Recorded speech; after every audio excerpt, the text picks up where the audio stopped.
Teman-teman semua, kita lanjutkan untuk pembahasan kita teknik integrasi yang ketiga, yaitu bagaimana kita menyelesaikan integral dari fungsi-fungsi yang bentuknya adalah fungsi rasional dan juga pecahan bagiannya, partial fraction. Jadi kalau kita punya atau akan menyelesaikannya fungsi integral di mana bentuknya integral fx per gx dx, ya, fx per gx dx, maka kita harus kemudian memperhatikan dulu fungsi masing-masing fx dan gx ya. Jadi ada fungsi fx yang mana x-nya itu pangkatnya lebih kecil dibanding gx-nya. Ya. Kadang-kadang sama. Jadi misalnya kita punya ini contohnya x minus 5 misalnya ya, per x kuadrat plus 2x ya, plus 1 misalnya. Ini fx-nya yang atas pembilangnya ini x-nya pangkat 1, penyebutnya x pangkat 2. Ini contoh ya untuk yang bentuk pertama. Kadang-kadang untuk bentuknya x di pembilangnya pangkatnya sama dengan di gx-nya. Misalnya berarti x kuadrat ya plus 9 ya misalnya, atau x per x kuadrat plus misalnya 5x plus 7 misalnya, atau ya ini pembilangnya x pangkat 2, penyebutnya juga x pangkat 2. Ini berarti bentuk yang kedua. Yang ketiga tentu saja untuk gx yang penyebutnya ini pangkat x-nya lebih tinggi. Ya. Kita akan lebih lebih fokus ini satu persatu ya. Kita lihat untuk yang pertama ya. Untuk fungsi di mana fx-nya dengan x lebih kecil pangkatnya dibanding gx-nya. Dan kemudian gx-nya bisa diuraikan menjadi akar-akarnya. Bentuk gx-nya penyebutnya bisa diuraikan dalam bentuk akar-akarnya x min a1 kali x min a2 kali x min a3 dan seterusnya. Sehingga bentuknya bisa ditulis menjadi fx per gx-nya sama dengan fx per x min a1 kali x min a2 dan seterusnya. Nah, bentuk seperti ini ya, bisa kita tuliskan dalam bentuk penjumlahan dari masing-masing penyebutnya ya, atau akar pangkatnya, bukan akar pangkat sih, penguraian akar-akar fungsi gx ini. Jadi bentuk fx per x min a1 min x per 2 ini bisa dituliskan ya, jadi penjumlahan dari masing-masing penguraian akarnya ini sama dengan a per x min 1 plus b per x min 2 c per x min 3 dan seterusnya ya, dimana a dan b serta c nya ini yang kemudian perlu kita tentukan berapa sih nilai a di situ, berapakah nilai b di situ ya. Tetapi dengan bentuk penjumlahan seperti ini nanti akan kita peroleh bentuk integral yang lebih sederhana.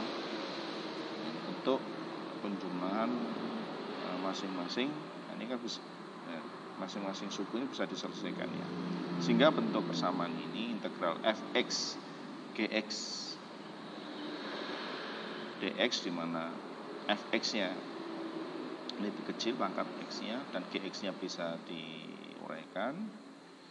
Jadi penulisannya bisa dirubah menjadi integral a per x min 1 plus b per x min 2 dan seterusnya. Sehingga nanti dengan mudah kita selesaikan integralnya di a ln x. Kenapa ln ya? Seper x min a1.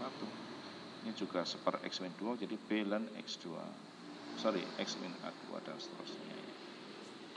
Ini adalah trik yang pertama ya, untuk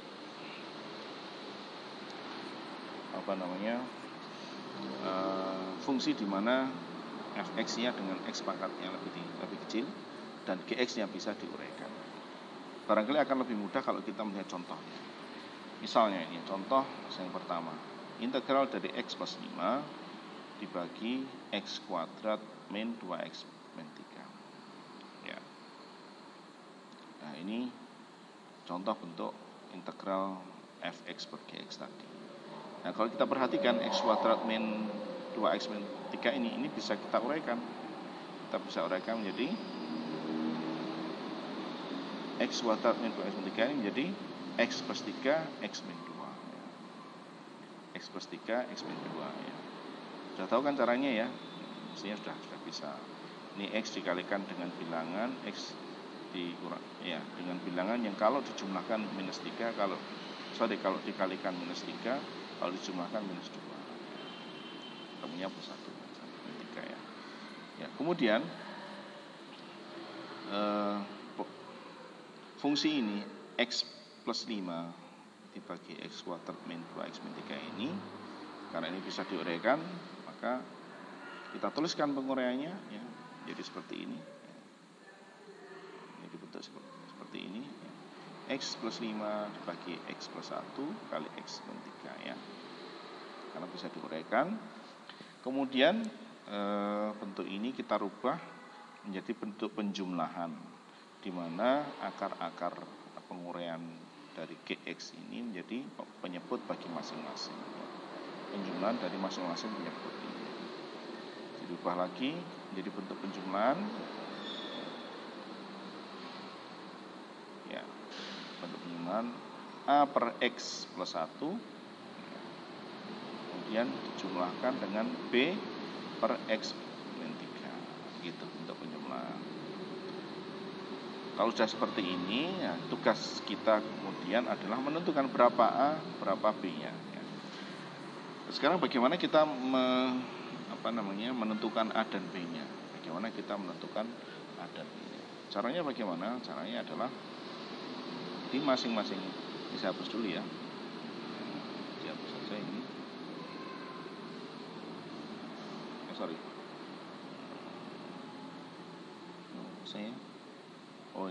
Salah pencet ya.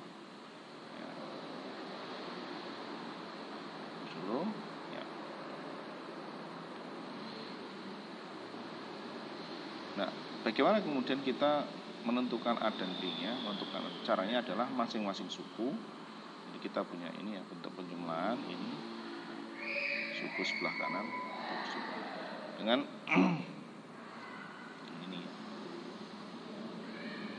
suku sebelah kanan dan suku sebelah kiri.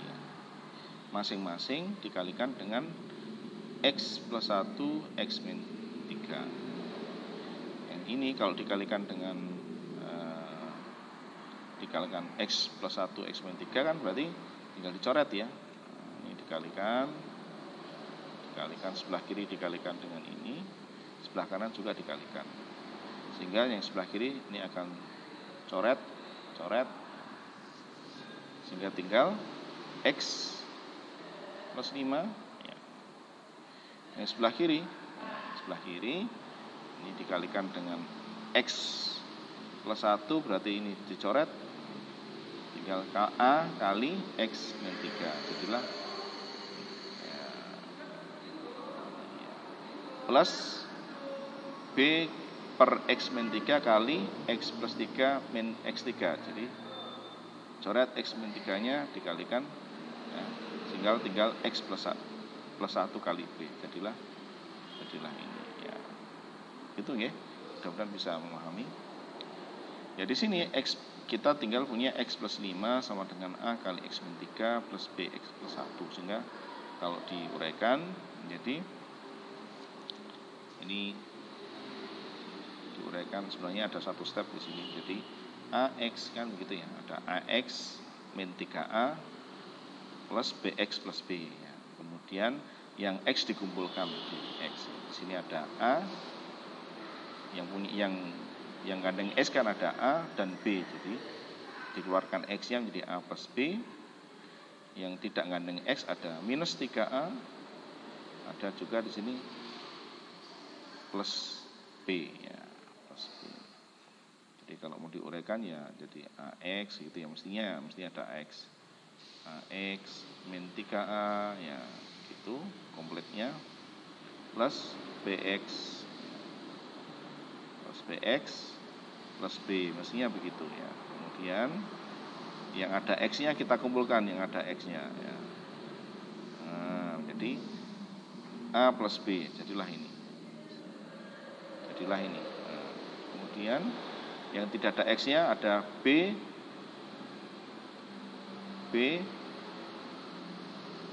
minus 3. Jadilah ini. 3A ya.